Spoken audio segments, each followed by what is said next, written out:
Look at the first few questions from your assignment here. So for number 4, in which form is each equation written? Okay, when you have x and y on the same side with the constant on the opposite side, this is standard form, right? Standard form.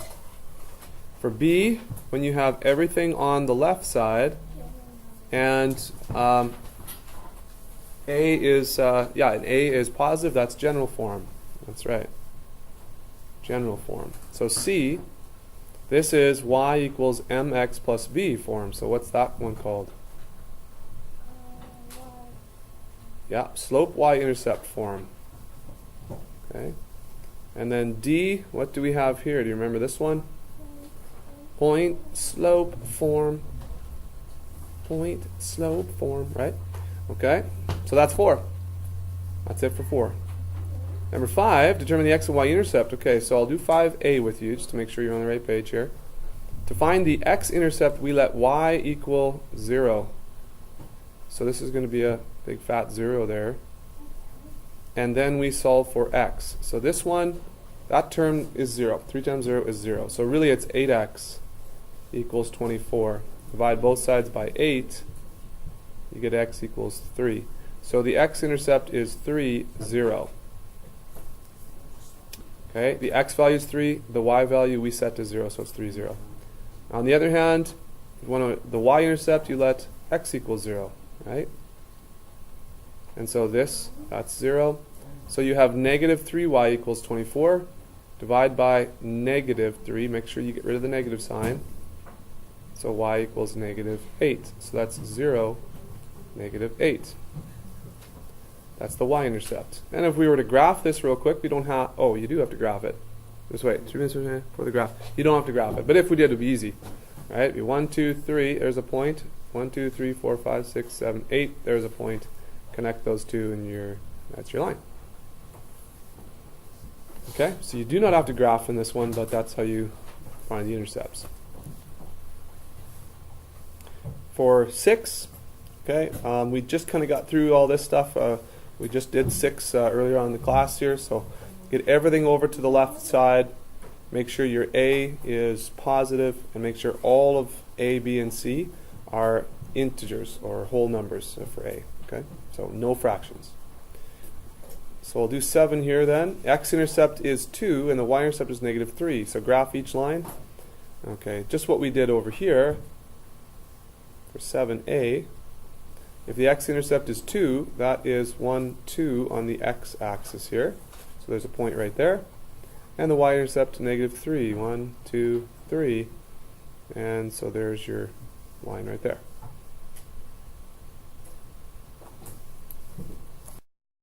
Okay, let's take a look at number 8 then. Again, if you want to watch, you can. I'll have this up on the board for you later. Explain how you can tell that each equation is not in general form. So for the first one, this is not in general form. Even though they're all on the same side, A is not positive, right? So for the first one, you can say A is negative. That's why we know it's not in the general form. For the second one, we don't have the constant on the same side. So for this one, you can say something like all the terms are not on the same side of the equation. For number 3, the obvious thing here is that we have fractions, right?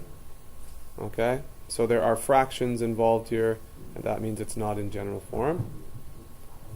And then if we were to write each one of these in general form, then let's do that. So for B,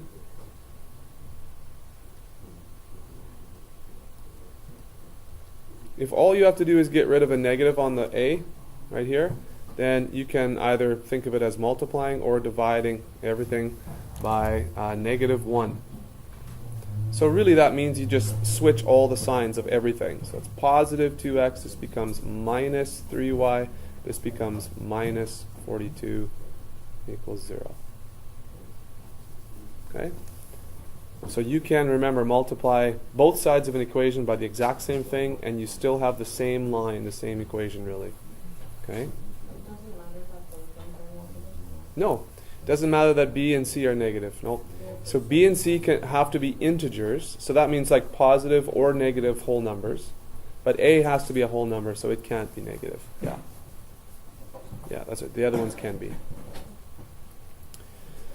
All right, so number 2 is easy. We just bring that 100 over to the other side. So that's 4y minus 5x, and then this positive 100 becomes a minus 100 equals 0. Okay, so for number 2 there, subtract 100 from both sides.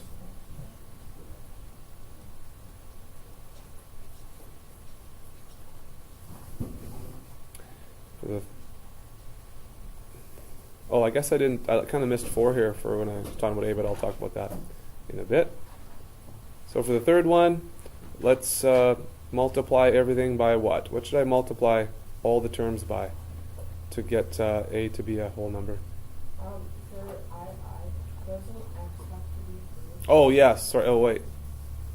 Yeah, I'm not done that, am I? 4. Oh, yeah, that's right. So x has to be, actually, yeah, you're right. Thank you. Not done. I was looking too far ahead. You're right. So this is not okay actually at all. I have to switch the terms around, and I do have to do one more step. Thank you for noticing. So now you see you do have to write x first, and now that we notice, hey, x is actually not positive. So again, let's flip all the signs for all of the terms, and then we're good to go. Thank you for noticing that.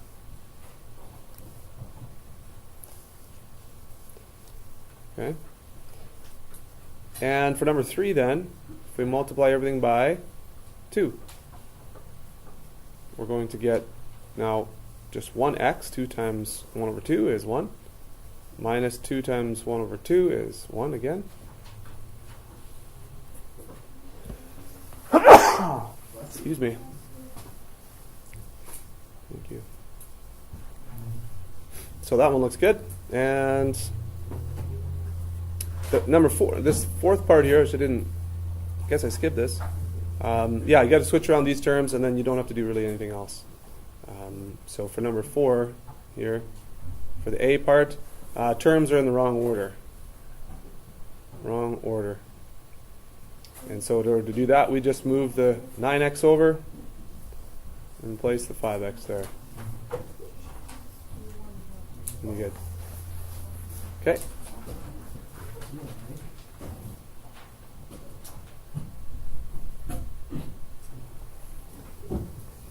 Questions? So if we take a look at number 10 next, then two numbers f and s have a sum of 12. Generate some data for this relation. So generating data means do a table of values. Okay? So they have a sum of 12. So let's say we have 5 and what goes with 5 then to add up to 12? 7. Right. 6 and 6, 2 and 10, and so on. Okay? So here are 3 points. That's A. Graph the data. Okay, graph the data. So if we put a graph here and we say, here's 12. So here's 10. And we'll do this one 12 as well. So 10 and 7 is about here. 6 and 6 is right here. 2 and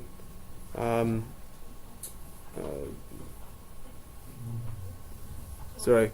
5 and I'm sorry. I was looking at the wrong way here. This point is not quite correct. So 5 and 7, 5 would be over here, 7 would be up here. 2 and 10 is here. Okay, so those are the 3 points approximately. And should you join the points? What do you think? Should we join the points there or not? Okay, some are saying no. Okay, so class, listen to this here. So should we join the points? So we've generated some data here. Could I have done this?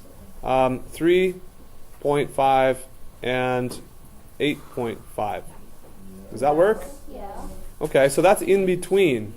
Could I have done 3.1 and 8.9? Okay, so it doesn't say that it has to be whole numbers or integers or anything. So in that case, we could have points in between. And so yeah, all of these points in between really could be accounted for. So that means we could join the points. If I can on my tablet here. Okay, so that's a 12. 12, 0 is 1. And 0, 12 is 1. Those are the intercepts. So yeah, so B, you could graph. Because decimals count, fractions count, all that counts. Write an equation in general form to relate f and s. Okay, so general forms. We need to find the slope. All right, here's two easy points. If we find the slope between this point and this point, it's a rise of negative 12 and a run of positive 12. So what's the slope? That's negative 1. And if you pick one point, you can pick any of the points that we've used. Let's use 5 and 7, the first one. So y minus y1 equals m times x minus x1. All right. And so we have y minus 7 equals negative 1 times x minus 5. Now, that's in point-slope form, right? We can't go straight to general form from those points, but we can do point-slope form, or we could have done slope y-intercept form, and now we have to do a little conversion to general form. So if we do that, we're going to have negative x plus 5 when we multiply this negative 1 in. Let's get the x over here. Let's get the 5 over here. And so we have x plus y minus 12 equals 0. Okay, and that's C. Use the graph to list 6 pairs of integers that have a sum of 12. Okay, so if we use the graph, we could look at the graph and really this line could extend either way. So we could get into negative territory for x and negative territory for y.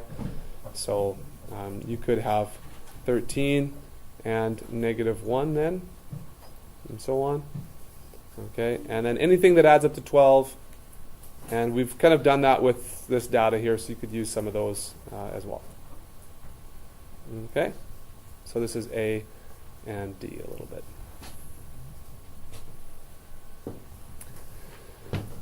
Questions about 10? Okay, right. So if you're going to write these in slope-intercept form, that is y equals mx plus b, right? Slope y-intercept form. So for A, I'll just rewrite it here real quick. Plus. So what we want to do is we want to isolate for y. So again, the y is in this term, so we'll leave this term alone till the end. So we want to get rid of the 24 to both sides, and we want to get rid of this 4x by doing opposite operations. Okay, so you can do those two at once if you want. And you end up with 3y all by itself because those cancel off and those cancel off. And you have negative 4x plus 24. And I just wrote the x term first because the x term is written first in slope y-intercept form. So now you get to that point, that's basically two steps at once there. Then you have to isolate y by dividing everything by 3. And you have y equals negative. Now 4/3 is simplified, so you could just write that as 4/3 is fine. And then 24 divided by 3 is 8. So there's 12a. Okay, this is a sample for 12. Does that answer your question? Good? Okay.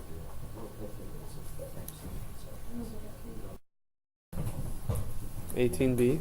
Okay. 18b, troublesome, is it? Here's 18b. So write each equation in general form. All right, so again, what you want to do is you want to get rid of all the brackets. Okay, so this is in point-slope form. You want to get rid of the brackets by multiplying.